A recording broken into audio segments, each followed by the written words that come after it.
national and global interest.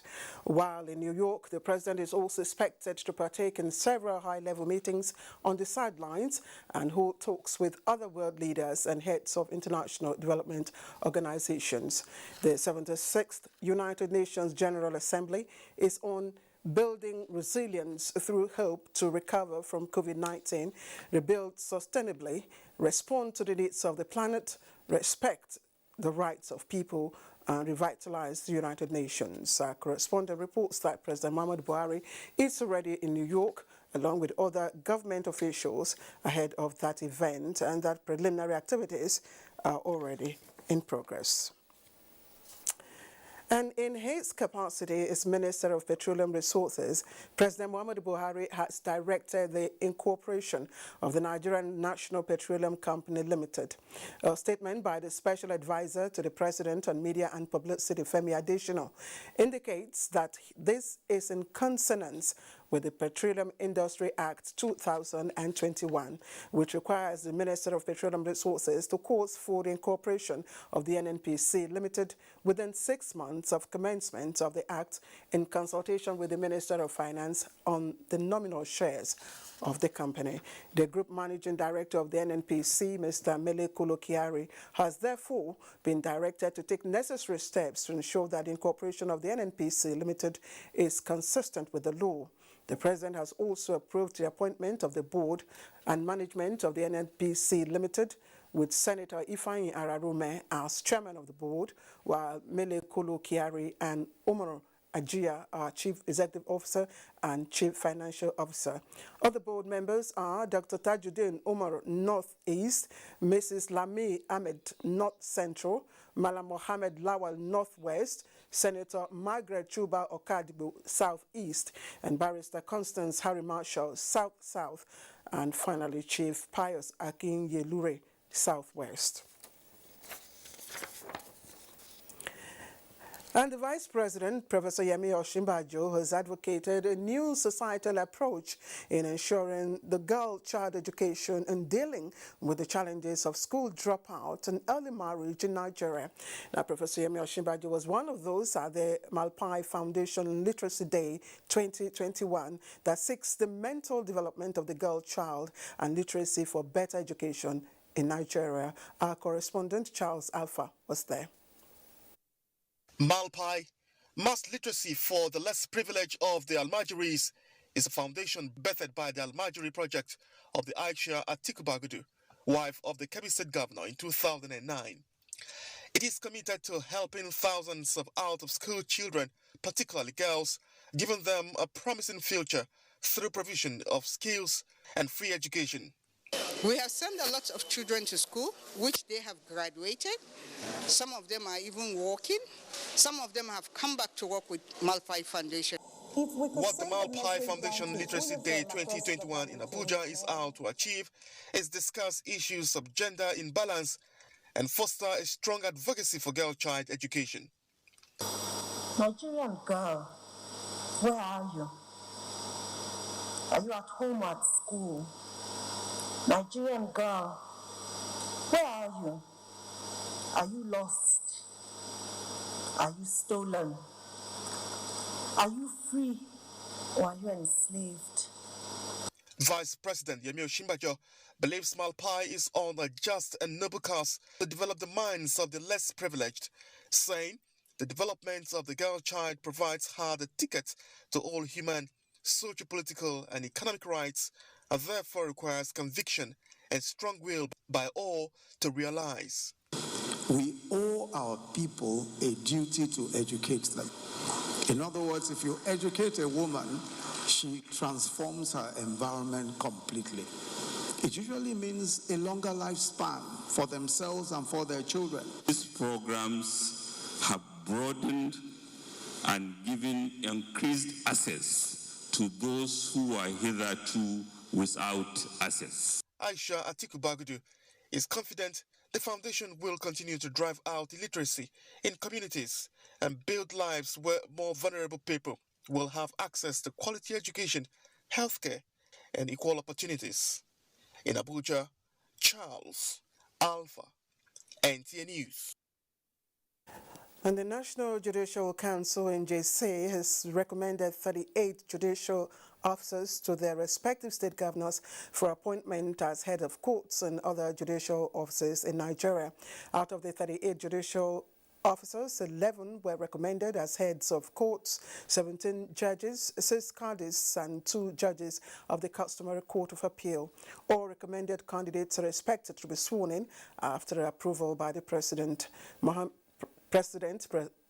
Buhari and their respective state governors, as well as confirmation by the respective state houses of assembly.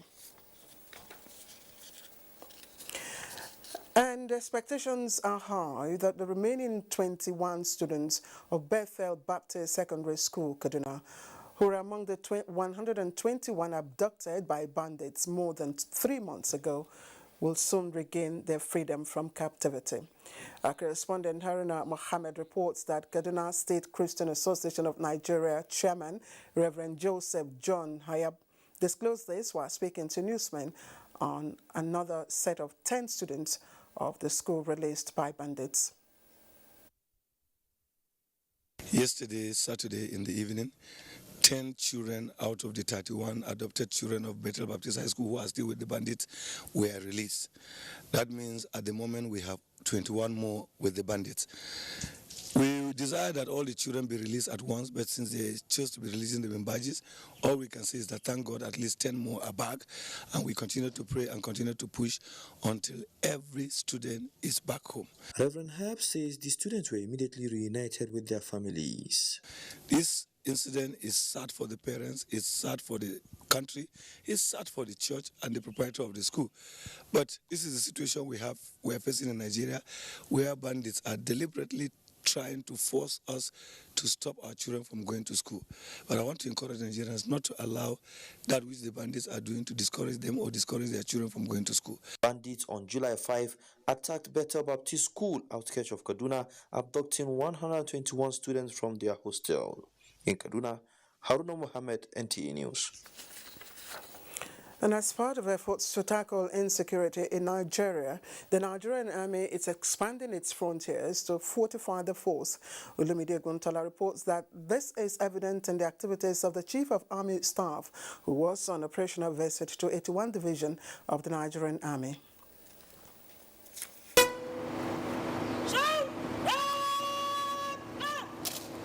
The operational visit of the Chief of Army Staff, Lieutenant General Farouk Yaya, is to familiarize with the operational units and formations of the Nigerian Army in Lagos and environs. His first port of call was the Nigerian Army cantonment in Ekpe, where he inaugurated the Nigerian Army Ordnance School. Lieutenant General Yaya was conducted around the classrooms and the halls, among other units. He also performed the foundation laying of the Nigerian Army Ordnance Sports Complex. In an interaction with the traditional ruler of Ekpe, the Chief of Army Staff advocates a cordial civil-military relationship to combat security challenges with a promise to the host community that the Nigerian Army will be readily available to assist and support whenever the need arises. The Oloja of Ekpe land, Oba Kamaruddin Animashaun, commended the Nigerian Army for its efforts at tackling security challenges across the country. The traditional ruler promised the community's cooperation in the actualization of the Chief of Army Staff vision. In Lagos, Olumide Guntala, NTA News. And the Christian Association of Nigeria has risen from its special prayer meeting in Kaduna with a resolve to continue promoting the unity and corporate existence of the country. Haruna Mohammed reports that the prayer focused on achieving peace in Nigeria. As Nigerian troops continue to decimate insurgents and sustain their onslaught against bandits in various parts of the country, Khan in Kaduna State says there is no better time to pray for the gallant troops and the nation's leaders than now, believing that with God all challenges are surmountable.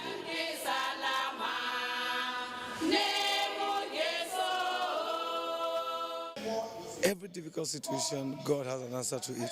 That's what the Bible teaches us, and we are taking the situation of Nigeria, the ethnic tension that is going on, into God's hand. God didn't create us to be divided. God created us to be united. The fact of the matter is that God created us to be united irrespective of tribe and whatever form of identity. So simply what we are saying is that we are Nigerians, We want to see the best for our country. They pray for the safe release of all victims of kidnap across the country, urging those fanning the amber of ethnic and social discord to have a rethink. The attendants in their numbers are uplifted spiritually to shun any ethnic or religious differences for a united and indivisible Nigeria. In Kaduna, Haruna Mohammed, NTA News.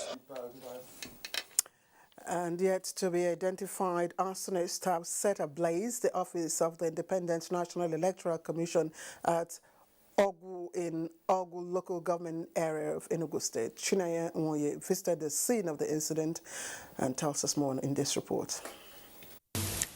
According to eyewitness accounts, the arsonists got access into the premises through the perimeter fence. An INEC official at the scene said he got the information that the facilities have been gutted by fire in the early hours of this Sunday, and he made contacts to INEC headquarters in the state. The building was set ablaze, resulting in extensive damage to mainly the store section where electoral materials are kept. Fortunately, all movable electoral materials had been evacuated following recent attacks on the offices in the state. When I was coming, one of the man that I passed through this road stopped me on the way. Was asking me where am I going? I'm going to office. He said our office is burning.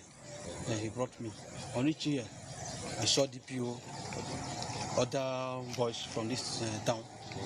They were trying to quench the fire.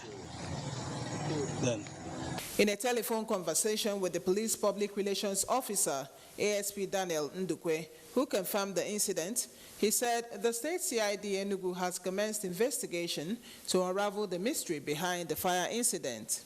All efforts to reach the state INEC officers to react on the matter proved abortive. In Enugu, Chineye Nwoye, NTA News. And persons living with sickle cell can reduce the burden of the disease on self and relations by making better career choices and also acquiring suitable skills to support life. President, Pan-African Sickle Cell Federation International, Rabbi Meidunama, gave this encouragement at a skills acquisition training program for persons living with the disease. It was organized by Meidunama Foundation. Our correspondent Joseph Oseng reports that the event was part of activities marking Sickle Cell Awareness Month. They are referred to as warriors for their resilience to combat the huge burden of living with lifelong disease. Medical bills, routine drugs, and considering their health challenges. Some of them even get sacked from jobs.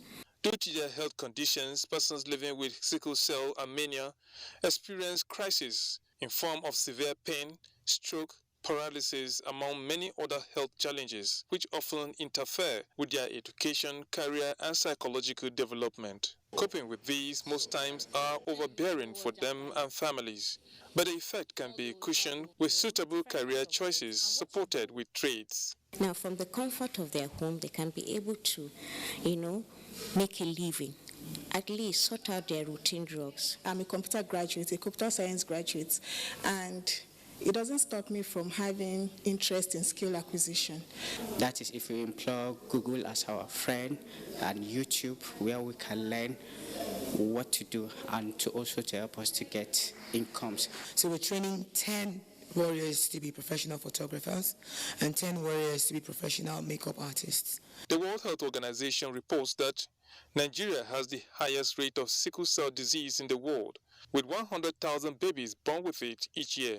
Screening of genotype remains the best preventive measures. In Abuja, Joseph Otsen, NTA News. And officers in charge of health facilities in Imo State have been urged to ensure judicial's utilization of the Basic Healthcare Provision Fund made available to them. The Commissioner for Health, Bartholomew Okorochukwu, gave the charge at the official launch of fund disbursement in Owerri by the Imo State government. Bright Ebochuo reports. The Basic Health Provision Fund is targeted mostly on the poor and vulnerable with the aim of moving Nigeria towards the path of universal health coverage. All the primary healthcare centers in the state will be covered, but we're not taking it in phases. So far now we've taken about 209, but today we are starting about 150. Next phase we'll also take the remaining number. The Imo State government has provided necessary support to ensure smooth delivery of healthcare services. I must thank His Excellency, distinguished Senator Hope Uzodinma, towards ensuring that our dear state benefits from this fund. WHO will be there to advocate with government, to advocate with partners in terms of motivation, in terms of mentoring. Healthcare facility will help us help the poor. We have all these things on the ground. You're going to achieve a good aim. The Basic Healthcare Provision Fund, which began in 2011, is a federal government initiative with counterpart funding from state governments. In Owerri, Bright Ebochu, NTA News. All right, it's time for sports. I'm sure Man U fans are jubilating over their 2-1 victory over West Ham. Bade Adeleye is right here with me. Bade, it's Ronaldo again, isn't it? Yes, 4 goals in 3 games. Very beautiful start. All right, let's begin with volleyball as Nigeria's women's national team to the 2021 African Volleyball Championship on Sunday lost their 3rd place match to Morocco in straight sets. The coach Samuel Ajayi-led side lost the first set 19-25, the second 19-25, and 18-25 in the 3rd set. Thanks to Almighty God who has taken up this work, that by His grace, for the past 16 years, that we are able to bring Nigeria back to the fold in terms of the ranking, that we are number 4 now in Africa. I think it's a good thing, and we want more. Away to basketball now. Nigeria's senior women's basketball team, the Tigers, will take on Angola on Monday in their 2nd game of the 2021 Women's Afrobasket in Cameroon. Nigeria defeated Mozambique 67-50 in their 1st Group B encounter on Saturday and will be targeting another win on Monday. The tournament, which ends on the 26th of September, will see the top 2 teams seal their tickets to one of the qualifying tournaments for the 2022 FIBA Women's World Cup.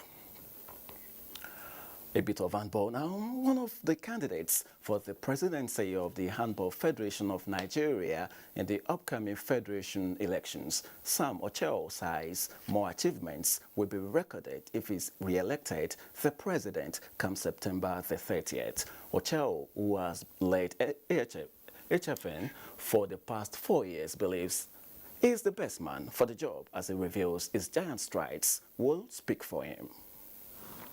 We've done a lot in moving the game forward. Prior to 2017, when we took over, we hardly have had competitions. But today, we have competitions everywhere. We're back to playing under 12, under 15 games. We're back to playing under 18, under 21 games. We're also back to playing the National Division 1. And we're back to playing the Prudent Energy League, which in those days used to be the Malta Guinness League. So competition has been going on. Not only are we doing competitions locally, but internationally we are also attending a lot of competition. I doubt if we've missed any competition since we took over.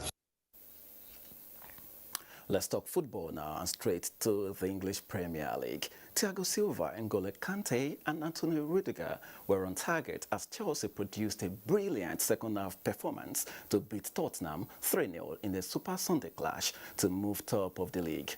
Earlier, David De Gea saved the 95th minute penalty from Mark Noble as Jesse Lingard's late winner haunted West Ham and earned Manchester United a 2-1 victory at the London Stadium, with Cristiano Ronaldo scoring again. Brighton moved up to 4th after Neil Maupay's disputed penalty and Danny Welbeck's header sealed a 2-1 win over Leicester City. Liverpool are now 2nd, with Manchester United 3rd, although the top 3 teams all have 13 points each. It's never too early to talk about the title race. That does it on sports, and it's back to Claire. And that does it for us here on the news from Abuja. Now, is eating akara your favorite? I'm sure you don't want to miss the story from Jennifer. She has a very fascinating but intriguing story on akara. And I also want to crave your indulgence to join the NTA in the fight against rape and rapist.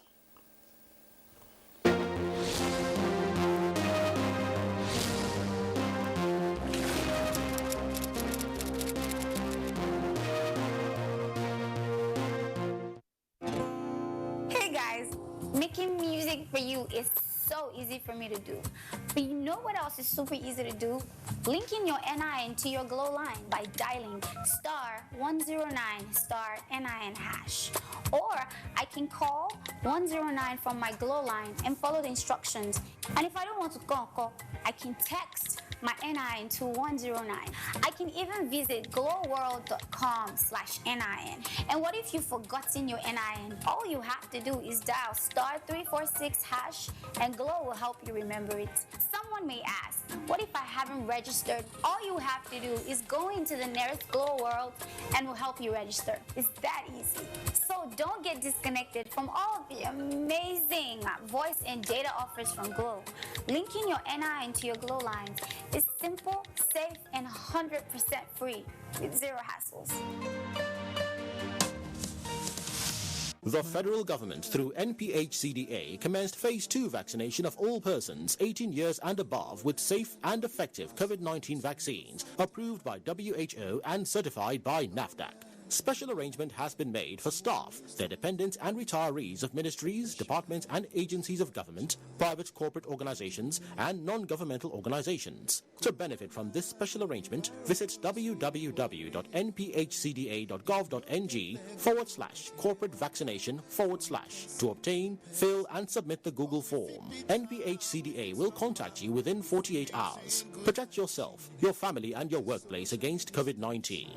COVID-19 vaccines are free, safe and effective. For further inquiries, call 0700-220-1122 or send a mail to covid19.vaccination@nphcda.gov.ng. This message is from the National Primary Healthcare Development Agency. It's 6 o'clock in the morning, getting set for another day. Another chance to change my story. I believe in my hustle. I know be lazy person, but life is just a that big basketballs. If it don't close, I go find another. If I fall down, I go try to recover.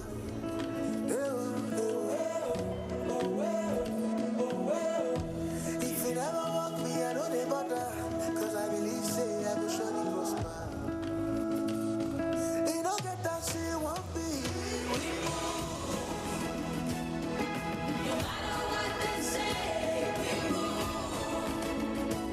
Whatever life brings, we move. Turn up your dreams. MTN, everywhere you go.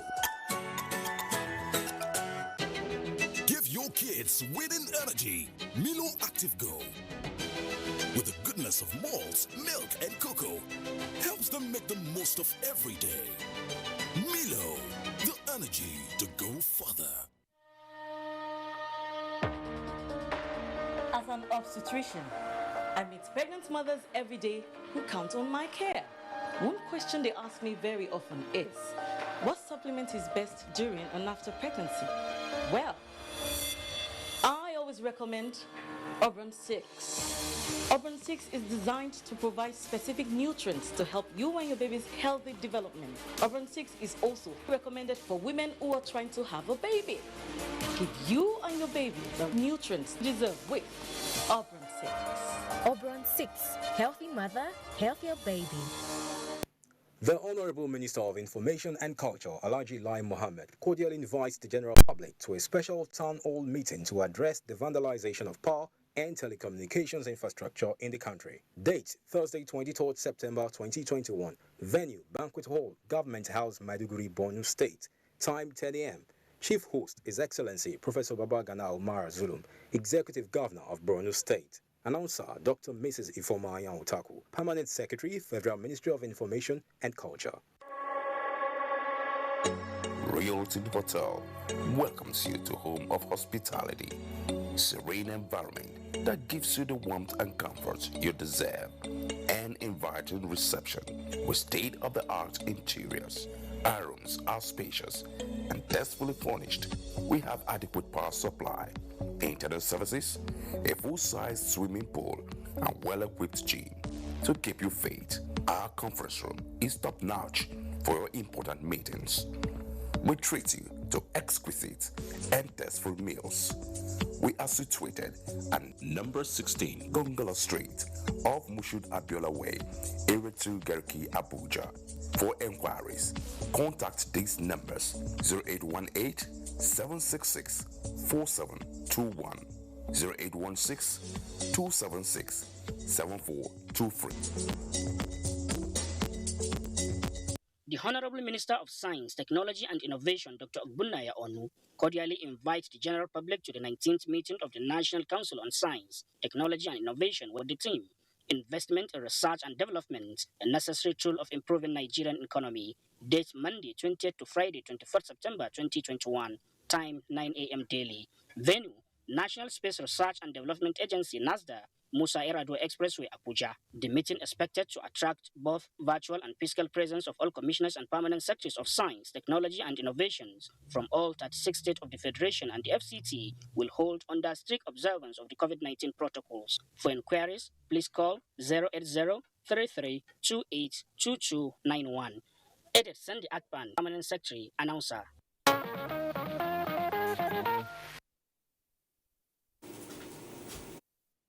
2 weeks after the mysterious deaths of 7 members of 2 families after eating a barbecue popularly referred to as suya and drinking fruit juice in Umuahia North local government area of Abia State, the 2 bereaved families are still trying to come to terms with the tragedy. For one couple who sent out their 4 children to spend some time with their family friend, the happy holiday has turned into a nightmare. Kingsley Ononiwu, who visited the affected families in their separate locations, tells us more. For the 2 families of Chibuze Ikunze of Umuagu village, Umuhu, Ohoho, and late Sunday Oba of Umeze community, both in Umuahia North local government area of Abia State, Wednesday, 25th day of August 2021, will forever remain indelible in their lives as they woke up to the news of the deaths in most mysterious manner of 7 family members after eating alleged poisoned meat, barbecue, and fruit juice. The painful aspect of the whole ugly story is that Chibuze Ikunze and his wife, Amarachi, lost all their 4 children, 3 boys and a girl, who all went for holiday at the house of their father's bosom friend, Sunday Oba, in Umeze community, Umuahia. My former neighbor asked me to bring my children to come holiday. So on 28th of August, I myself took my children down to his house. 25th morning, when one of my friends called me on phone. He said, "Did your children, 4 children, went holiday?" I said, "Yes." It's okay, all of them, they are all died. Painted. I didn't know where I am throughout that day. In fact, I'm already dead because it's a painful history in my life. I'm not in this kind of thing before. Sunday Oba, who bought and brought home the alleged poisoned meat and the juice drink that members of the 2 families ate, also died alongside his own 2 children, a male and a female. As they die, we know, like in this street, all of us in this street, they cry. This is really unfortunate and it's painful. The government needs to, 1, investigate, do a thorough investigation. We are calling on the state government to intervene into the matter to see what we can come out at the end of the day. An unexpected and a very sad tragedy. So I'm calling on government and private individuals to come to their assistance. For the family of late Sunday Oba, it took the intervention of sympathizers before his daughter, Ijoma, who survived the tragedy alongside her mother, agreed to talk to Newsline. Well, we ate the food And then everybody slept. In the morning, when I wake up, I saw their corpse lying down. Nothing else.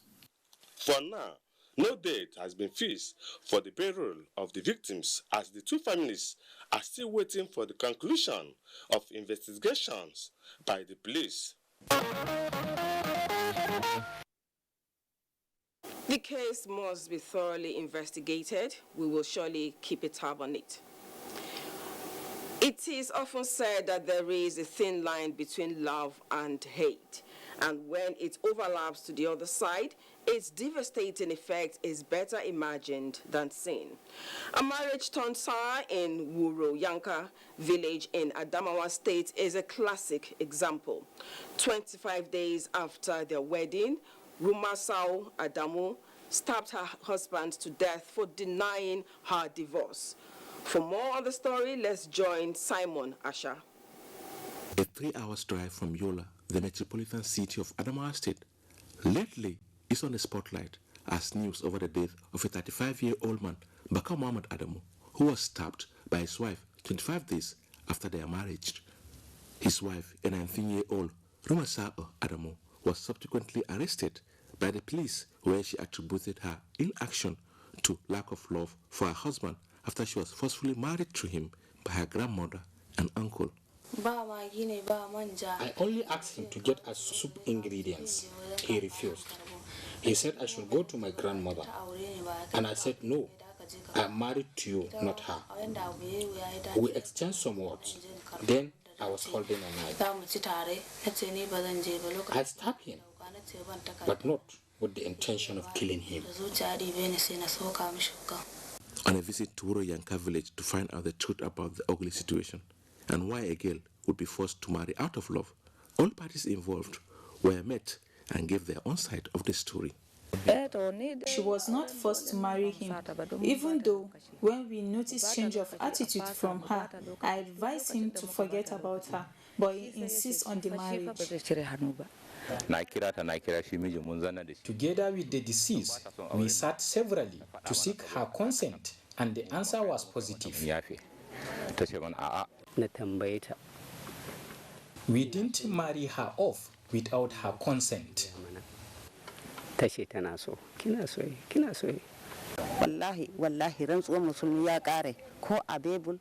I was not in support of their relationship.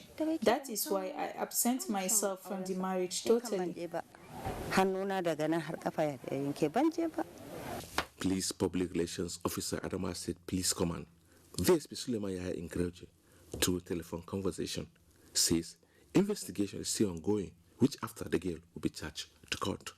Rumasau, being a wife, used a knife by stabbing her husband, which resulted to his unconsciousness, and eventually he was rushed to hospital and was confirmed dead. Though there are contradictions on the age of the deceased and that of the accused, the police assured that all the parties involved will be invited to allow justice take its course on the murder case. Another horrible case of crime of passion. We'll keep you posted on that as well. A year ago, the story of a blue-eyed woman, Riscott, and her two daughters came to light, following reports that her husband, Abdul Wasiu, abandoned them because of the blue color of their eyes. This obviously generated reactions from different quarters all over the country, and both couples were reunited after several interventions by concerned Nigerians. Kehinde Omolosho in this report gives an update on how the family is faring 1 year after their story broke. A year ago, Abdul Wasiu, Riscott's husband, abandoned his wife and children for taking after their mother, who has blue eyes. This prompted journalists into action, who reported Riscott's story to the world, and immediately various interventions, including financial and eventual reunion with her husband, took place. 1 year down the line, I visited their Alagbado residence to inquire about this family, where I met Kausara and Omowumi, their two daughters, having lunch. Today, Abdul Wasiu still engages in his vulcanizing business and commercial motorcycling, while Riscott is into petty trading, and their children have also been enrolled in school. Riscott has written the NAPTEP exams in order to further her education and improve herself. The Emir of Ilorin conducted our wedding, while the First Lady enrolled our children at Romix International School. She also helped me start my business and gave the family accommodation. We are very happy for these gestures as they have changed our lives positively. My children now are in school, and this gives me lots of joy. I am appreciative of the gestures of Nigerians towards my family. I was given a vulcanizing machine, which I now use in my shop. The challenge, however, is low patronage. The family is appreciative of efforts of the Emir of Ilorin, Alhaji Ibrahim Zulu Gambari, wife of the governor of Kwara State, Olufolake Abdurazak, and other Nigerians who supported them during their travels. Despite their efforts at improving their standard of living, it still hasn't been rosy for the family, as Riscott's shop is almost empty, while her husband, Abdulwasiu, requires empowerment from philanthropists to support his business and provide for his family.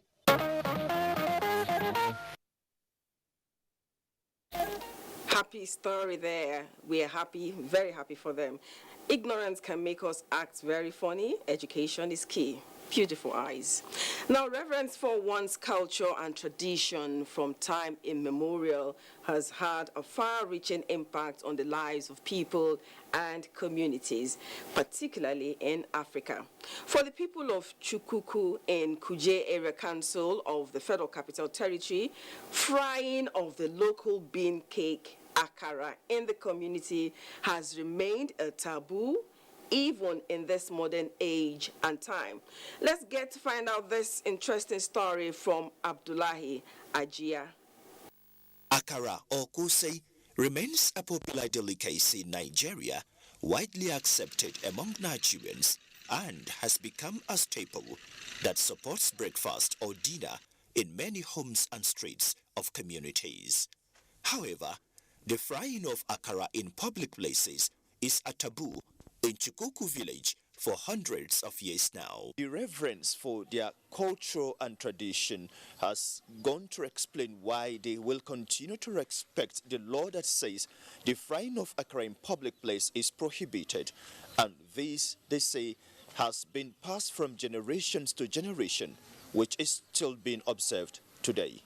With no definitive reason on the cultural abomination of frying of akara in Chukuku village, the Gbagi-speaking community, despite embracing modernization in the face of a growing population, still holds on to what they said was handed down to them by their forefathers. When they are living from the other side down to here, there was nothing done like that. That's why the arson came down here. They saw it's prohibited. Like Muslims and Christians, if they go to the Muslim will go to enter the mosque, they will say off your shoes, and at the same time a Christian, if they enter the church, they say remove your cap. So whenever you are in Chukuku village and you feel like taking akara, then you have to remember this cultural abomination. Perhaps move to a nearby community to get it. Culture differs indeed, and we must respect it. But to think it's the same akara we cherish, the dominant food in what we term fries in Lagos and many parts of the country, interesting. We'll take a break now. Newsline continues shortly. Yeah. So please go to the market and get me everything I need to cook this food. Get my pepper and get my onions. I'm waiting. Do you know how to buy pepper? Do you know how to buy dashi? You won't even let my mother come and stay. I need help. You don't know how stressful it is taking care of these 3 kids. Are you still there? If you're not getting me fresh meat, do you understand? Okay, I'm at the Can you meat. switch to video call, please? Okay, give me that one. The one by your side. Okay, fine. Babe, please.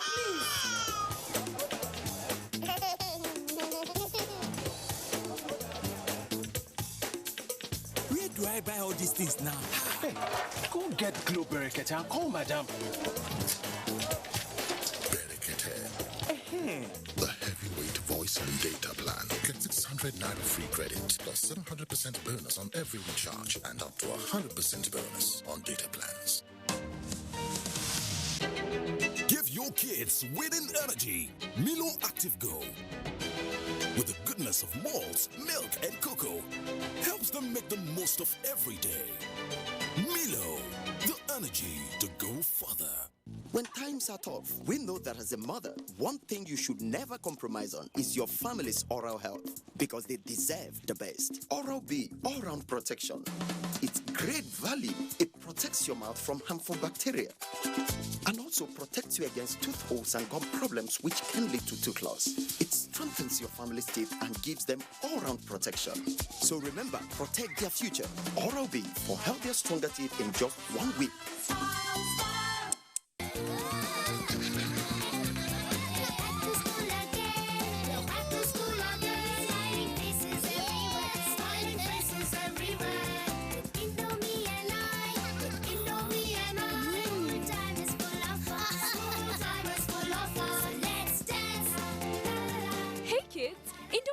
You back to school. Have a session filled with lots of fun and excitement. Stay safe, stay healthy. Indomie noodles, tasty nutrition, good for you. Confidence is important in life's little moments. Strong teeth can help, even if they get her into trouble sometimes.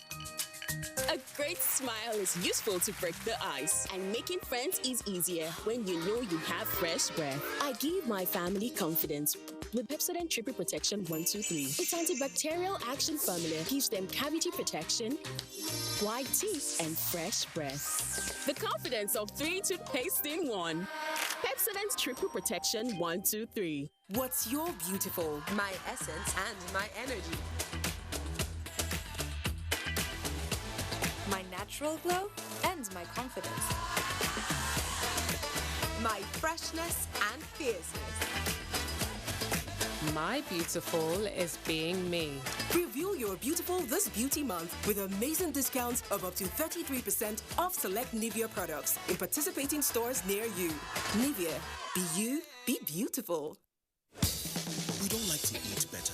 More nutritious meals, more veggies. But we want it tasty and easy too. Knorr Cubes, that's the secret. Made with real ingredients like chicken, parsley, and garlic. And enriched with iron, so your meals are better for you. And more delicious too. That's the cocoa. Let's give it some accolades. Change your world by changing what's on your plate.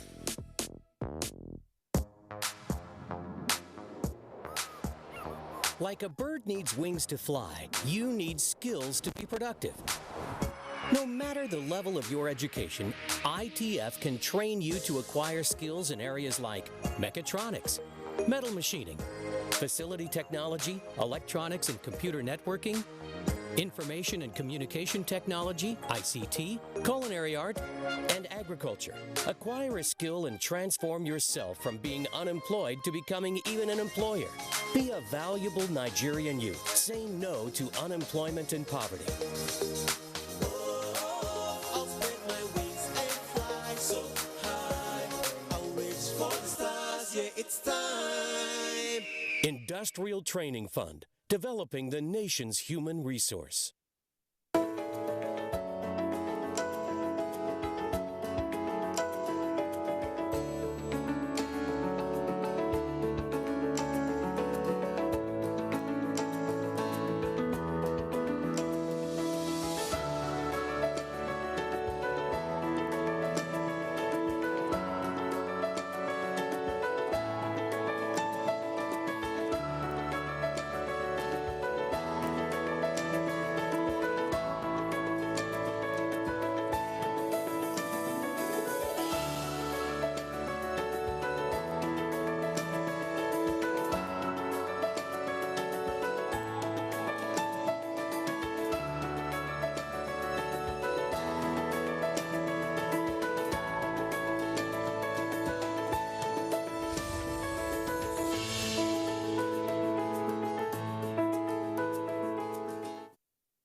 Come back. Attaining the diamond age of 60 is no mean feat for an association. For the Order of the Knights of St. Mulumba, Nigeria, in Lagos Metropolitan Council, Accomplishing the milestone called for a week-long celebration with lectures, charity visits, funfair, and other activities. Imole Ayo Tukude Ogufowora brings us highlights from the celebrations.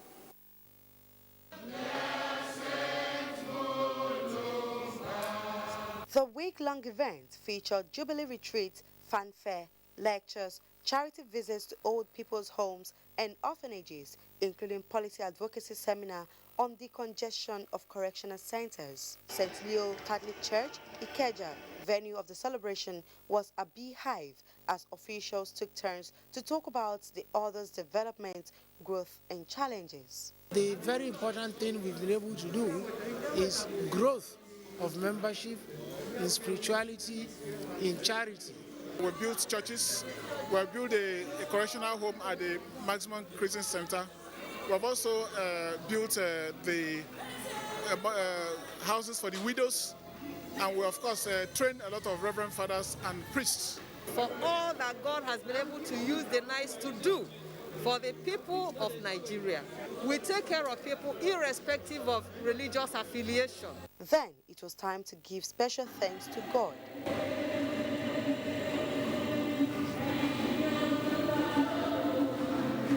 St. Agnes Catholic Church, Maryland, was venue for the Thanksgiving Mass. The Archbishop of Lagos Archdiocese, Most Reverend Adewale Martins, acknowledged the commitment of the Knights to the faith and humanity, urging them not to be weary of the tasks ahead. I also ask you to use this 60th anniversary to recall and to reaffirm your commitment to realizing the purpose for which God created you. As you celebrate these 60 years, you must possess and pray for virtues related to the social behavior and the moral courage with the Christian virtues and ability. To help guests understand the knighthood and feat it has achieved, a lecture on the evolution, milestones, challenges, and future prospects of the Order of the Knights of St. Mulumba was held after the Thanksgiving Mass. Other Metropolitan Council look up to Lagos for leadership in matters of the order. These must be maintained. Awards were presented to officers of the Lagos Metropolitan Council who have served for 6 years. The Order of the Knights of St. Mulumba, Nigeria, in Lagos Metropolitan Council was founded in 1961. It was established on the principle of Catholic action and modeled after the Sacred Order of Catholic Knighthood.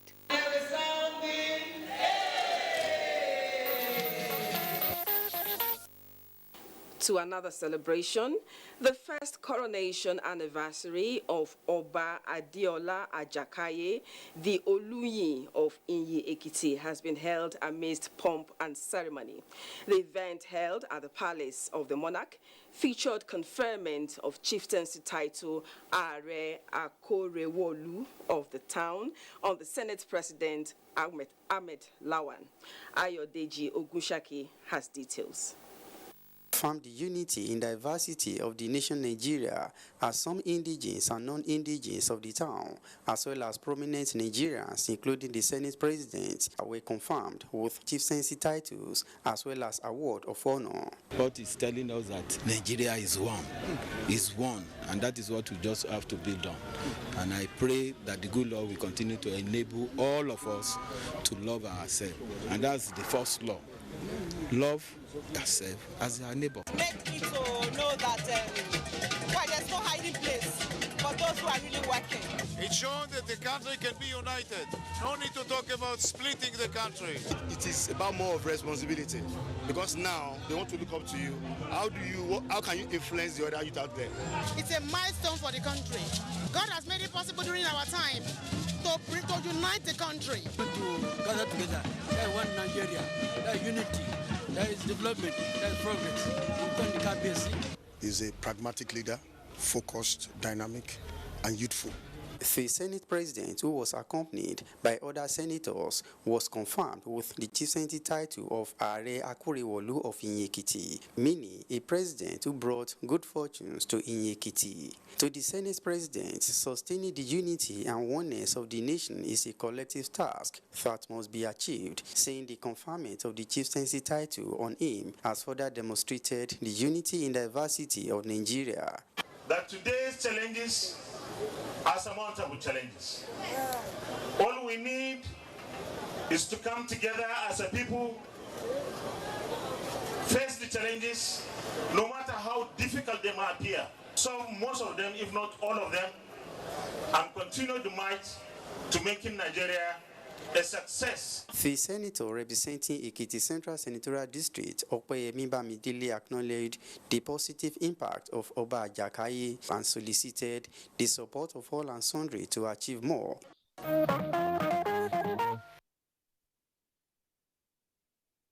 Congratulations to the Senate President.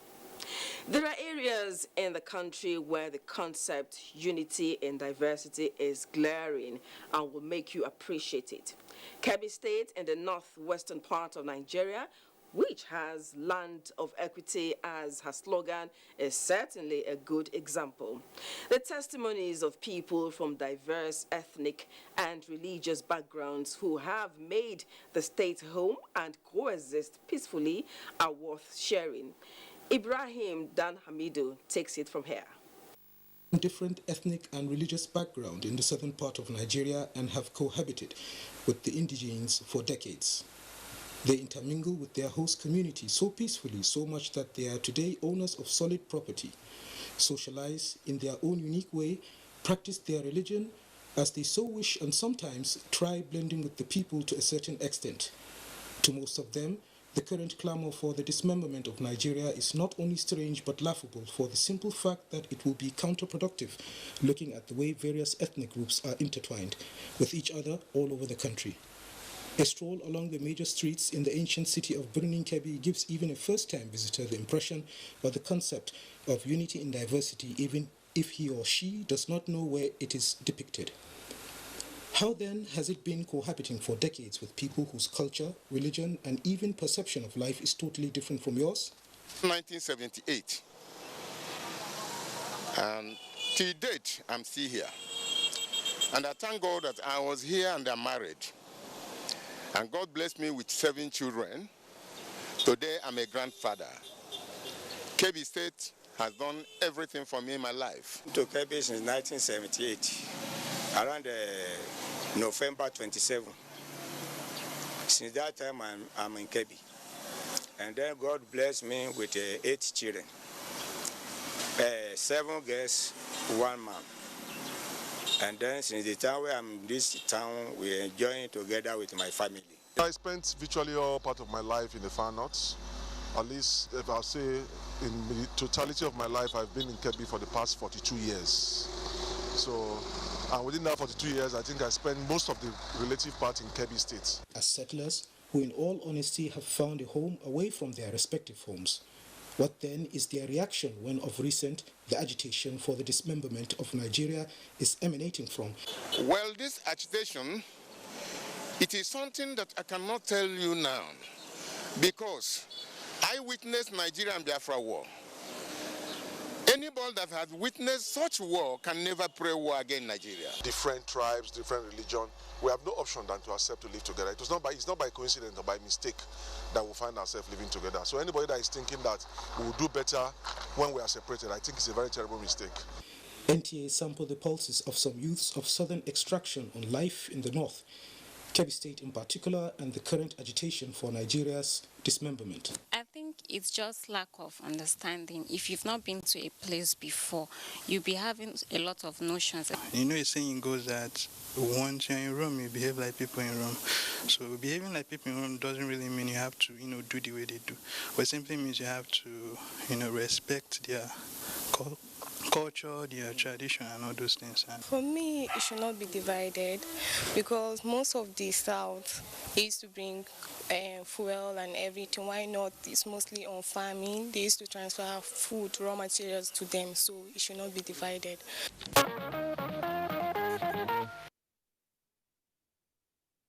The truth is that Nigerians will love one another.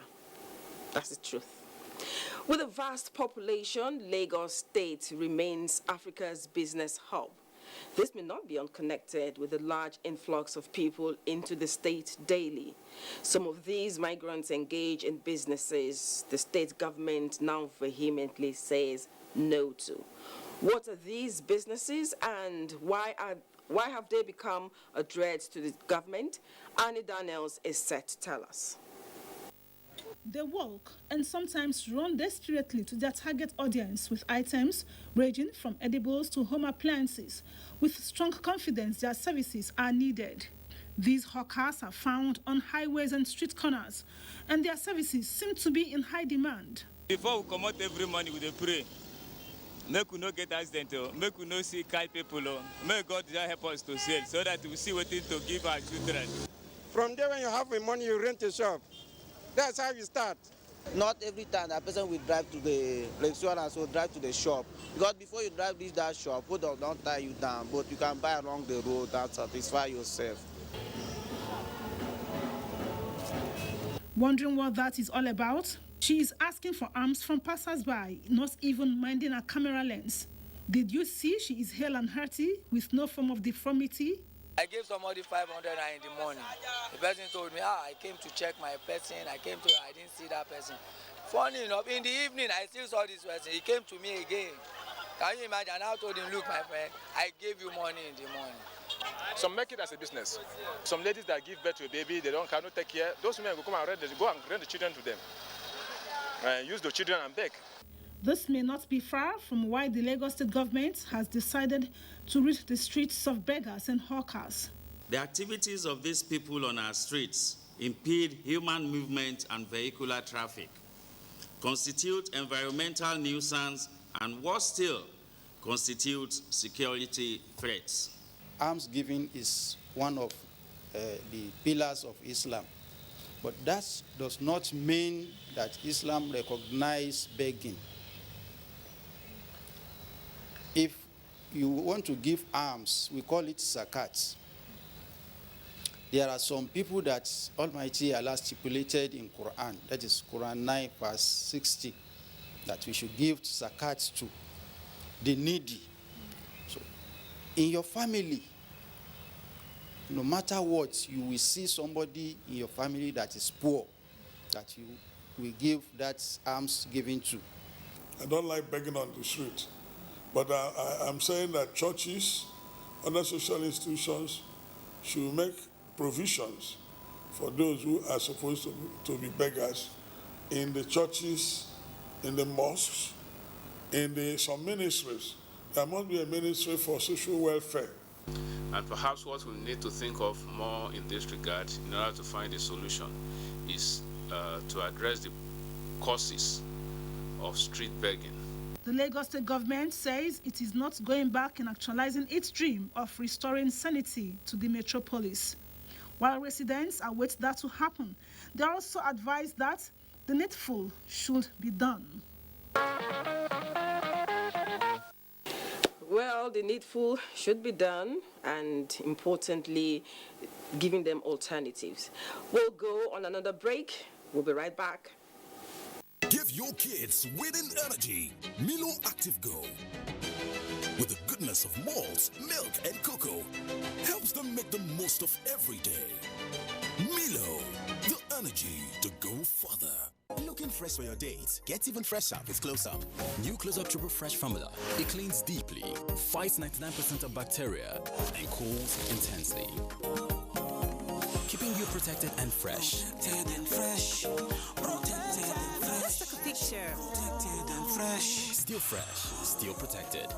Feeling cool and protected. All day confidence to get close. Oh yeah, take the Close Up shot to close. New Close Up Triple Fresh formula. We don't like to eat better, more More nutritious meals, more veggies, but we want it tasty and easy too. Knorr Cubes, that's the secret. Made with real ingredients like chicken, parsley, and garlic, and enriched with iron, so your meals are better for you and more delicious too. That's the cocoa. Let's give it some accolades. Change your world by changing what's on your plate. When times are tough, we know that as a mother, one thing you should never compromise on is your family's oral health, because they deserve the best. Oral-B, all-round protection. Its great value, it protects your mouth from harmful bacteria and also protects you against tooth holes and gum problems which can lead to tooth loss. It strengthens your family's teeth and gives them all-round protection. So remember, protect their future. Oral-B for healthier, stronger teeth in just 1 week.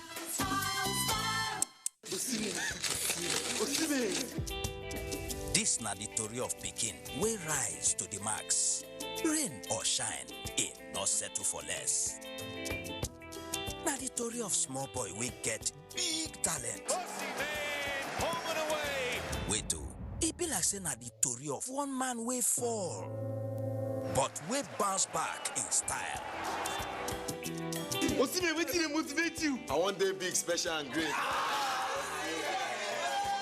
Watching us live from Big Brother House Studio. Joy for Osimhen, his teammates are chuffed for him as well. Osimhen. Make we enjoy Max Entertainment together. Sports or movies, telenovela or cartoon, music or reality TV. With just 6,900 naira, you fit get your GoTV decoder plus 1 month Max subscription. Make you enjoy over 75 channels with for GoTV Max. Make you and your special ones enjoy better things on Max levels. GoTV, love it. Not all washing powders are the same. Sunlight adds bursts of freshness to cleaning power to give you Sunlight 2-in-1 for sensational cleaning and freshness that lasts. Sunlight 2-in-1, sensational cleaning with burst after burst of freshness. Introducing Sunlight with luxurious oud fragrance. I enjoy Nollywood film, Orisun, PBO, AMC, be my best channel. But ST Nollywood Plus, they show the latest Nollywood blockbuster on top classic bouquet. How I want to take watch them? My pikin they enjoy 5 children's channels, but one can add DreamWorks on top of. I be telenovela lover, and I like ST Novella E and Starlight. But I hear say this series on ST Novella E Plus on top classic bouquet, the Totori person pass waiting I dey see now, and I won't watch them. Shall I go need pay 800 naira extra? From September 1, Star Times, they summer you better package. But no fear, we no increase price. Join this offer. Make basic bouquet subscribers just pay for 1 month and then go fit to watch 3 Ogonge extra channels from Classic Bouquet. This awoof never finish.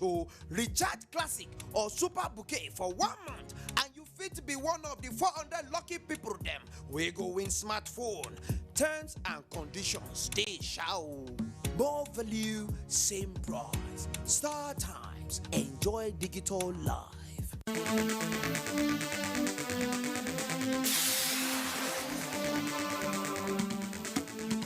Job creation, skill acquisition, and innovation among Nigerian teeming youth, and access to credit facilities by the present administration. Part 2. That is our focus on NTA Tuesday Live this week, bridging the gap of unemployment and strengthening poverty reduction in Nigeria. Tuesday Live, every week at 10:30 p.m.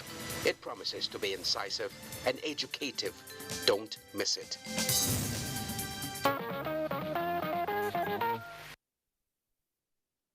Welcome back. During the service year, core members are expected to participate in 4 cardinal programs, which are orientation, primary assignment, community development service, and passing out parade. For some, their community development service is done in groups, while for others, it is individual effort. This brings us to our next story, which is that of a core member, Ahmed Abubakar, who converted the NYSC traditional library into digitalized one, better known as e-library. Over to Olayinka Ujo for details. Ahmed Abubakar a graduate of Library and Information Technology from the Federal University of Technology, MENA, after his orientation, was posted to NYSC headquarters and deployed to the scheme's National Library. After his recce of the library, he felt there was a need. Immediately, I started, making my own observations, and I got it. I saw it, which is the need for digitizing the resources. During the one and only promotional examination, it usually, draws people into the library to make use of the resources, and they keep searching for special kinds of material, and the library is in short of copies. Few months later, after following due process of submitting proposals and approvals given, he then took a bold step and approached well-meaning individuals for support. I've tried. I've submitted to so many private government agencies just to solicit for either the resources or financial assistance to embark on this project. And it was just when I was about to lose hope in carrying out the project, that was when the whole proposals that I submitted got materialized. And today, this is where we are. We have a very kind heart and we have a very tall future. And I want to urge the core members, you must add value to the scheme so that you can look back by the time you leave.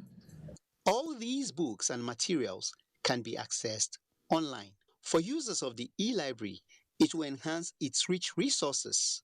For core members, NYSC staff, and other stakeholders. While I'm even here, I came with some documents which, if not for the library, I will not be able to access it. Once you just come in here, you don't need to start going through the archaic method of looking for books. Ahmed has made the library more convenient, cost-efficient, and less energy-consuming.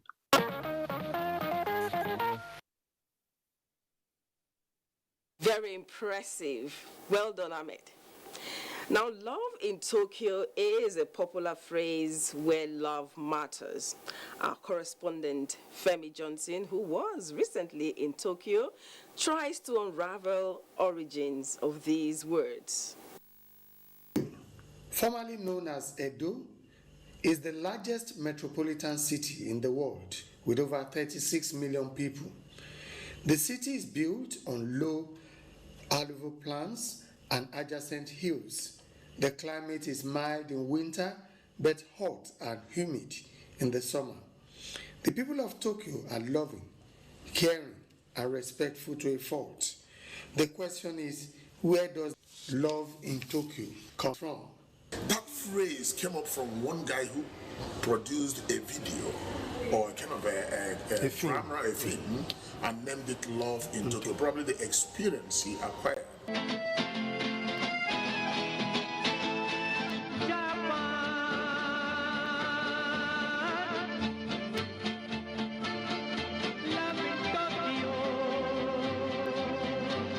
Out of curiosity, some Nigerians also bear their minds on the word love in Tokyo and what they have experienced so far while in Tokyo.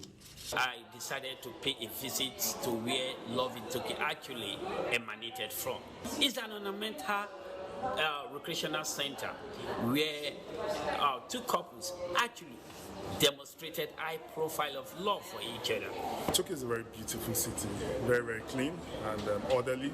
The people are well cultured and very nice. In Tokyo now, yeah, love in Tokyo. It's such a little bit soft and they are cool. They accommodate every visitor around within their country, irrespective of where you're from, irrespective of your color, irrespective of your race. So I must say that they are very lovable people. In some instances, I've seen people in pairs going on sightseeing, talking in hushed tones, but in the pure sense that I would have expected to see this Love in Tokyo adage, I have not seen that. For the Japanese, love in Tokyo means? Usually in Japan, we don't we don't usually say I love you. Okay. But I usually say I love you. They're very nice people, very warm people, and it's always pleasure to come to Japan, to Tokyo. Respect each other. Okay. And share our memories.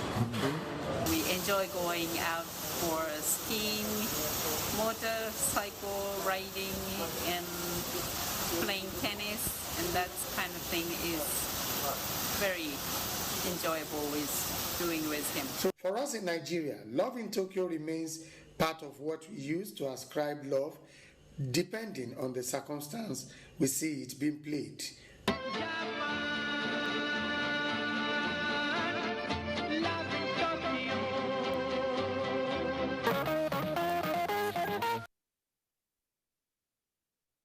Interesting.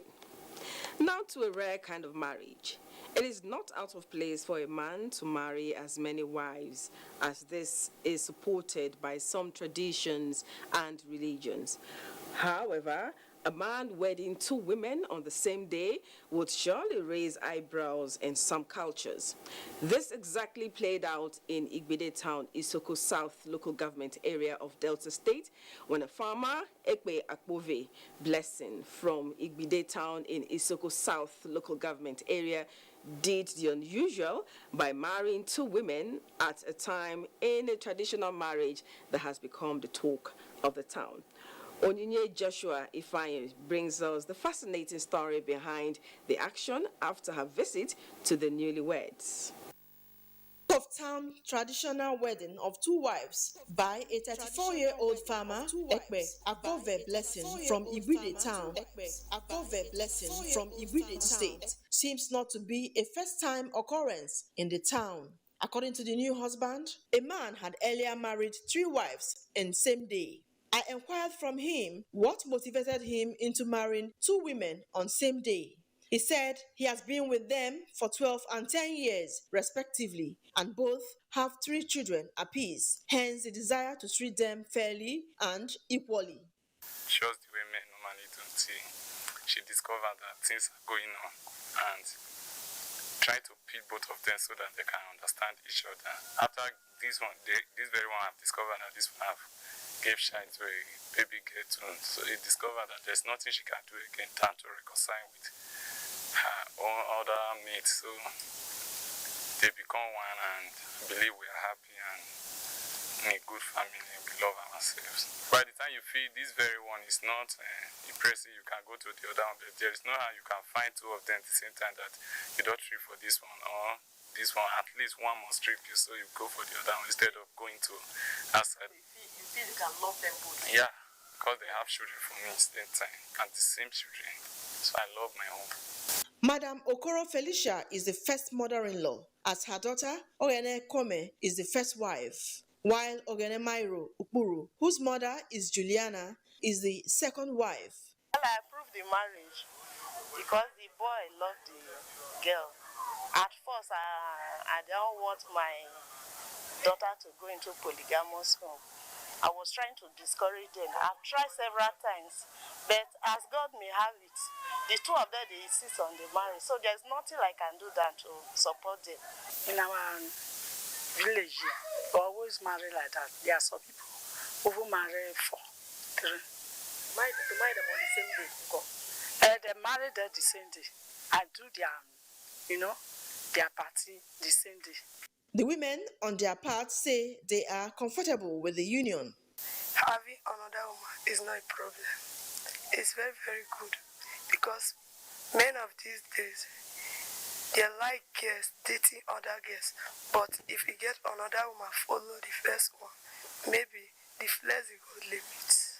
But if you don't say in on a good day for under the same roof, how you go feel? No, if my husband decide that, I will do that. Ekpe Akpove Blessing said his marriage to two women will not in any way affect their spiritual lives.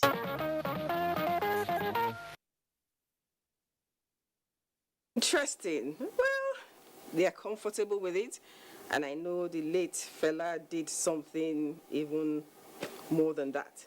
Time for a break. We'll be right back youths are about the greatest assets the country has at the moment. It is therefore not surprising that the administration of President Muhammadu Buhari is strategically responding to the yearnings of the youth through multiple projects and programs. Youth entrepreneurship support years by Bank of Industry, the Youth Investment Fund by the CBN, and several other conditional cash transfer programs. Recruitment of 774,000 social workers, majority of whom are youths, and so many other projects that are beneficial to youths directly or indirectly. If the administration can do all this, definitely with a degree of patience and time, it can achieve more. Nigerian youths must come together to say no to terrorism, no to vandalism, and no to all disruptive tendencies. Hashtag Youth for Greater Nigeria. Pacifying the youths, unifying the nation. Welcome back. At a time when many Nigerians are concerned about the spate of kidnapping and adopting safety measures to avoid the snares of kidnappers, it is surprising to still see those who are carefree about how they travel from one destination to another. Adeni Itaiwo, who mounted surveillance along the Lagos-Ibadan Expressway, reports that the practice of hitching rides by the roadside and other undesignated parks is still very much with us, despite associated risks. Without any doubt, Lagos-Ibadan Expressway is the busiest highway in Nigeria, a corridor for unending streams of vehicles heading to other parts of the country. No sooner than a moment that our vehicle stopped along the highway around the old toll gate that they came rushing towards us. Their purpose? Getting a cheap ride to whatever destination they had in mind and for where they hoped we were headed. At every major bus stops along the corridor, including Bega and Otedola Bridge, our camera sighted them, bags strapped to their sides as they cast expectant glances at passing vehicles, private or commercial, for a ride at a beat-down fare. You have to run, chase after people. Christian Okeke was one of them. He was on his way to Onitsha and has been standing at this spot for about 2 hours, hopeful that a ride, referred to as Sole in local parlance, will come his way. You can go to park, they can charge you from here to Onitsha. It's 15,000. You understand me? But when you come down to this side area of the toll gate, say this side, then you can now have something like 5,000, 4,000. Hitching a ride along the highway or other undesignated parks is not a new phenomenon, but rather a common practice that the sense of danger has done little to stop. There's nothing now. Now God will protect us. They can even come here, stop us here, see people stop, maybe no name for the motor, no. You enter. The only thing that you will have to commit everything to God. Say, this journey you are taking, for your faith, it will be well for you. It was a different scenario at Ojota Park, where Ayodeji, headed for Ibadan, was sighted filling in his details in a passenger manifest ahead of the trip. If we have government-owned vehicles, on the road that apply interstates, then it's going to be highly competitive for even the UTRW to beat down price, which is going to be affordable for all the masses. Don't pray for any accident, but if there's any incident that come up, they can quickly call our family in order to know what they can do. Whereas effort to speak to transport union officials on what can be done to discourage this practice failed, the sector commander of the FRS in Lagos says Nigerians must always be security and safety conscious when taking certain decisions. You weigh it, the advantage of loading or being loaded at the park compared to you entering a vehicle that is not known. Is the amounts that you are going to have worth the risk? While statistics linking cases of missing persons to the practice of hitching a ride by the roadside is not readily available, it is hoped that the likes of Christian Okeke will see reasons to use designated parks when traveling. Even the Bible says wisdom is profitable to direct. Let's imbibe safety and think of it all the time. Now, history and mythology has several stories of the early man's adventure in search of food and the origin of yam. Here in Nigeria, from one community to another, there are stories on the societal value of this tuber crop, considered as the king of crops in some African cultures. It is also a determinant of success and wealth in some farming communities. Newsline correspondent Lukman Mohammed visited Ibaji, where a rare species of yam known as Onyoku yam is cultivated. This is Ibaji in Kogi State. The natives from this community have for centuries been great farmers, with crops like yam predominant in farm households in this area. The Onyoku yam is peculiar to the people of Ibaji. People from every part of Nigeria come to the community to purchase Onyoku yam due to its large size. It can be to the extent that when you stand can be measure, when you measure it very, very big, so straight, and also inside it so white in color. Onyoku yam is a very big yam. It's very strong. It's good in pounding, even when you boil it, as in for eating it's good. And it has very big sizes. Come from all the way from Ebonyi to buy yam because their yam fine and their yam strong. If customer chop, go come back, come request for the yam. You talk of Onyoku because of the rapid growth, and that means the size will also be bigger than the ordinary yam cultivated on an ordinary ground. However, the absence of good motorable road has made the movement of the people and farm produce very hectic and sometimes nearly impossible, especially in the rainy season. At the start of every harvest season, the River Niger overflows its banks, flooding farmlands and houses across Ibaji local government area in Kogi State. Thereby, crops are either submerged, where they have to begin premature harvesting. They, however, appeal to both federal and state governments to put in place the necessary infrastructural facilities.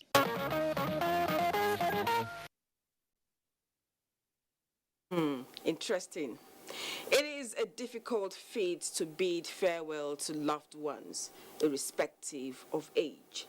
This scenario came to play as the remains of Pa Christopher Olali, a seasoned administrator and financial expert, was interred in Ibadan, his country home.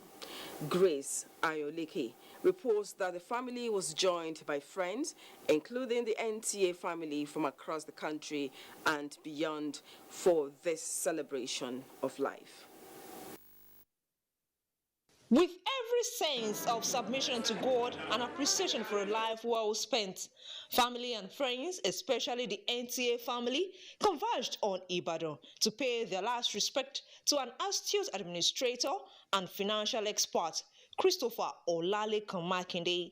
In the order of the Anglican Communion, colleagues of the deceased, Egbe Ayanfe Christy, gave him a befitting farewell.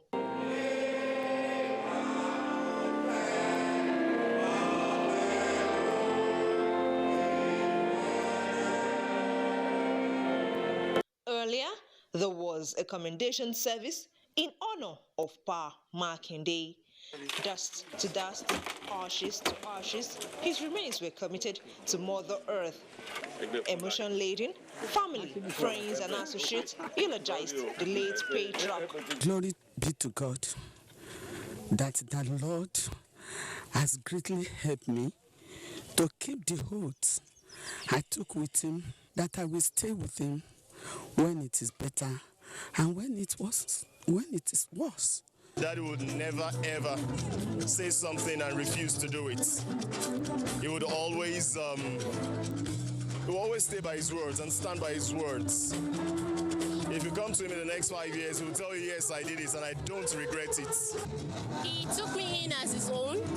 He loved me so much, very friendly. Till the last day he breathed his last breath, the man didn't believe that something is impossible. What I become today, it is through his help and the assistance of God. He was an honest man, a forthright man, and he was a disciplinarian. A real father that brought his children in the way of the Lord. Born 7th December 1942, late Pa Christopher Olali Conjenrade Makinde joined the Nigerian Television Authority in 1975.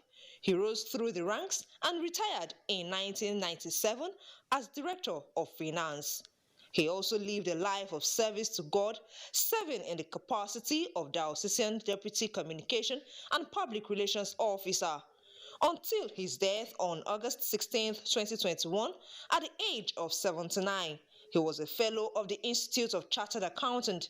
He is survived by wife, children, grandchildren, and relatives, among who is ace broadcaster, NTA Sports, Abuja, Ayodeji Makinde.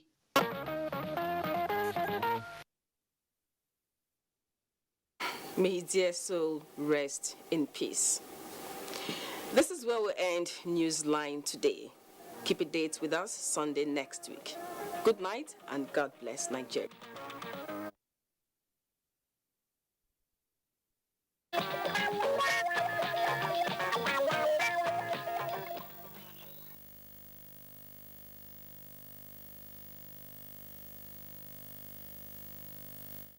Starts and gets.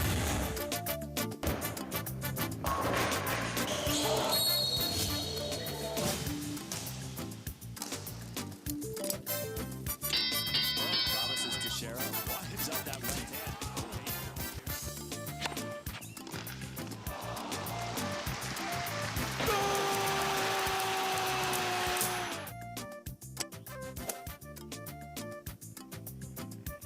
Archbishop of basketball, goal! He hung on that net like a stalk up a tree. NTA Sports 24 brings you all sports, all time and all day. Tune in to watch NTA Sports 24 on Star Times Channel 270, StarSat on Channel 434 and Free TV on Channel 731. NTA Sports 24, where sports thrive.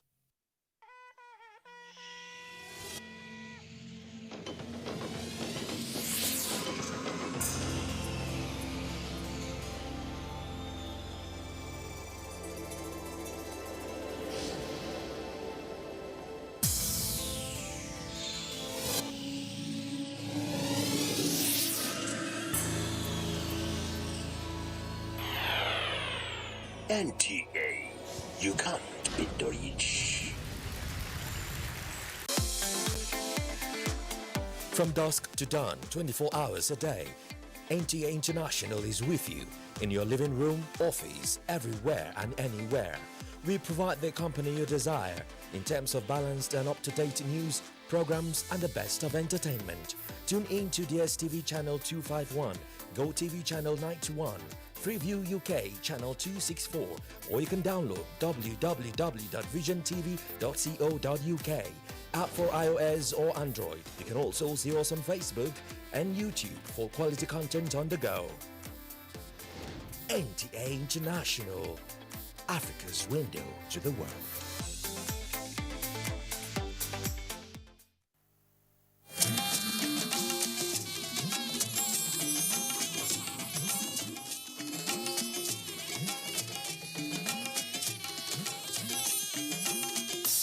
This is the network service of the NTA.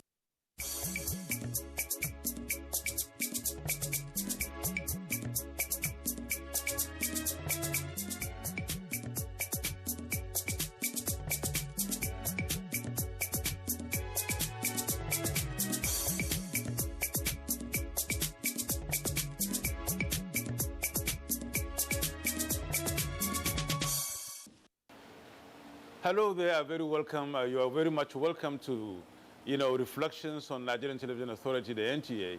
My name is Yusuf Narab Usman. Today, we shall be talking about, somebody who has made collection of arts his own habit, his own endeavor, and of course, his own lifestyle. This personality started this whole job at the age of they're about 18 or in the teens, as he said. And he has been through it. He's still going through it, and I believe he's going to keep going through it until the rest of his life because that is his passion. Collecting art, it's a rare opportunity, it's a rare habit, and of course, it's a rare thing to do, especially in Africa, given the fact that although we have a lot of cultures and a lot of artworks, we seem not to give them the desired attention that they deserve or they need. But all the same, tonight we shall talk about this and talk about some other issues surrounding this very profession and tell you why this gentleman has left the engineering sector he is brought up in, or he read or studied, and of course the law he read and the business administration he read in order to be part of this real world. You're welcome once again. I'm Yusuf Nadabusuma. My guest tonight is Prince Yemisi Shyllon. Yemisi Shyllon is a prince of Ake and Abuja, Ogun State of Nigeria. He hails from Sobolu and Ogunfayo lineage of Laorun ruling house of Ake in Egbaland. Prince Shyllon studied engineering at the University of Ibadan, law at the University of Lagos, the Nigerian Law School, and earned his MBA from the University of Ife. Prince Shyllon is currently Nigeria's largest private art collector with over 7,000 artworks of sculptures, paintings, and other media, as well as over 55,000 photographic shots of Nigeria's and Africa's cultural festivals. His collection also includes arts from other African countries like Senegal, Cameroon, Togo, Ghana, and South Africa. Prince Yemisi Shyllon is ranked among the world's top 100 art collectors and the largest collector in Africa in 2016. He has made presentations about African art and culture at art fairs in different parts of the world. Prince Yemisi Shyllon established a foundation called OYASOF in 2007 to promote the appreciation and study of Nigerian arts and artists both in Nigeria and the world. OYASOF has donated some life-size sculptural monuments to public places and institutions in Nigeria, notably among which are the 18 life-size sculptural works of art at the Freedom Park in Lagos and monuments at the University of Lagos and University of Ibadan. Yemisi Shyllon is a member of Nigerian Bar Association and a fellow of professional bodies like National Institute of Marketing of Nigeria, Institute of Directors Nigeria, Nigerian Institute of Management, Chartered Institute of Stockbrokers, Nigerian Society of Engineers, Chartered Institute of Marketing in the United Kingdom. Prince Shyllon holds an honorary doctorate degree of Letters from the University of Port Harcourt, Nigeria, and he's married to Chief Mrs. Fumilayo Shyllon. Prince Shyllon lives in Lagos.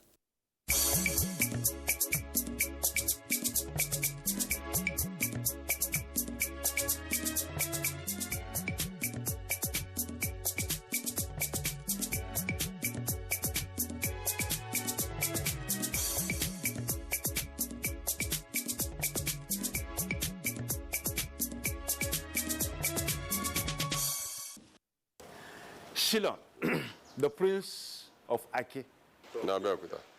You're welcome to Reflection, sir. Thank you. It's our pleasure to have you on this program. Thank you, Yusuf. On my way in, I was just fascinated from the gate. We just parked and we saw a sculpture of a person sitting with us. I thought maybe somebody alive or maybe waiting to usher us in. Unfortunately, it was a sculpture. So when I came in, it was all over the places. It's marvelous. You have a beautiful place here. Thank you. Right. We'll spend a little time on this table, on this chair, and then move around your house. For a start, let's talk about you. You are a Prince of Ake from Abeokuta, and you studied engineering, you studied law, you studied business administration. And I also studied stockbroking. Stockbroking? I'm a chartered stockbroker. Fine. And you found it, or rather we found you now amidst sculptures, artworks, and whatever. What happened? Well, to start with, I'm an artist. I can draw. I draw. And when I'm at board meetings and, I seem want to occupy my mind, I sketch. I did art up to class 3 in the secondary school, and then stopped because we were choosing subjects, and I prefer to be a scientist than to be an art person, only for me to later in life discover that art was inside me. And at University of Ibadan, during holidays, I used to read at Yabatek in Lagos here. They had a very beautiful library, science library. And I used to read, and when I'm tired, I go downstairs to find the student demonstration works. You know, those students who are graduating or doing their projects, they produce works of art. And of course, when they finish, they put them in the demonstration center for, you know, as a kind of, you don't allow them to take it away anyway, just like I've seen in other universities and polytechnics in Nigeria. In Ahmadu Bello University, they have a fantastic student demonstration area too. And so that's how I fell in love with coming back. My latent interest in art came to be, and that's how I started collecting art. Can you remember the first artwork you kept? Well, there is one work upstairs, stylized. It's a stylized work, not bigger than this, in wood, that I first collected, and it's still up there. I put those works that I collected at the University of Ibadan, University of Ife, where I did my MBA. I still have those works upstairs. I call them the crowd, because they were not the big type like this now. They were, what a student can afford, and so I have them upstairs. But that's the stylized work. It's a woman, stylized woman form in wood from an unknown artist, actually. Then what followed? Well, I found myself collecting at the University of Ibadan. We have this staff club for lecturers, and a lot of brokers or sellers of crafts and used to come down to the staff center. And I had my uncle, who is a professor in law. He just arrived then, and I used to go and go there, so that I can have free food, during staff club when it comes to eat. And of course, I end up, collecting 1 or 2 pieces. I went to Mokola in Ibadan to collect pieces. And then when I was in Ife, I collected around Ife town. In fact, there was a day, one of my students, because I did a full-time MBA and I taught on the side. I was teaching mathematics in Ife Grammar School, Ife Anglican Grammar School. And one of my students ran to me that they have a piece, they know that I collect artwork. They have a piece they got when they were digging their great-grandfather's foundation and found it. And will I buy? I bought it, 1,500. Today is a very rare piece, an Ife head. And I used to travel down to Benin. I think I stepped up most in the late 90s. That was when I stepped up most. The peak. I went wow. I went wow. Late 90s, early 2000, and then I continued to, till date. I think my peak period was around 1997 to 2012, 2013. And then I set up my foundation, Oyasaf. We'll talk about the foundation. Now let's take maybe 2 steps backward. Yeah. I really want to see how this whole thing started so that I can key in, or they can key in where to start whenever they want to do the same thing. You have that passion for arts, drawing and things like that from secondary school, as you said. And gradually it metamorphosed into